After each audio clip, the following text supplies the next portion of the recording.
Why apologetics is so frustrating is because the entire field is starting with a conclusion and then going back into the text to try and figure out how the text can be used to support that conclusion.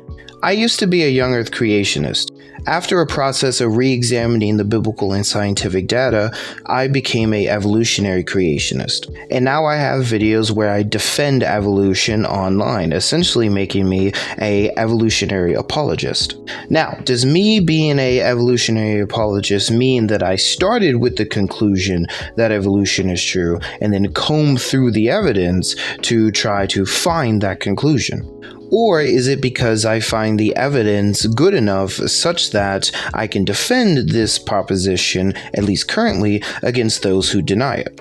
I see Christian theological and biblical apologetics oftentimes in the same vein. At least in my own journey, I began to accept views that I didn't even necessarily accept before, such as like Trinitarianism, which I was very confused about early on in my faith, because I was open to the biblical evidence. Now, you can point me to different evidence even in the same text, and you can disagree with me, absolutely, but it would still appear from my perspective that the data supports a Trinitarian model for understanding, especially the New Testament.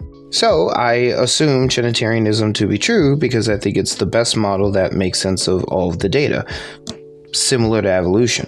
Now, not everyone is doing apologetics in the same way, so maybe this works differently in different circles, but this is at least how I'm working through apologetics in various different things that I defend, and that's how a lot of people do it as well. That's the opposite of the scientific method.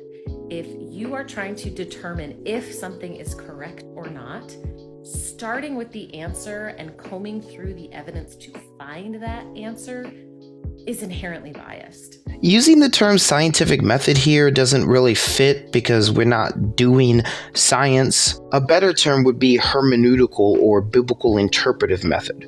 All of us, even atheists, come to the text with assumptions. The task of the biblical interpreter is to try to remove ourselves from those assumptions once we are aware of them, and to do the interpretive work to figure out what the text is saying, and then let that speak to us.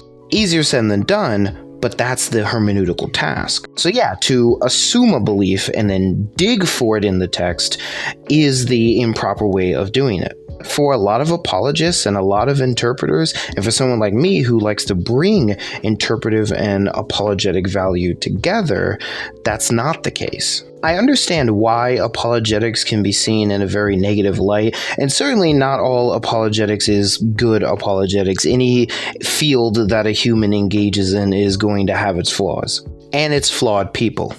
But I would encourage people who are cynical about apologetics to be a bit more open to it, and at the very least open to this way of thinking about that I have discussed. Comment down below your thoughts on this subject and make sure you follow for more content like this.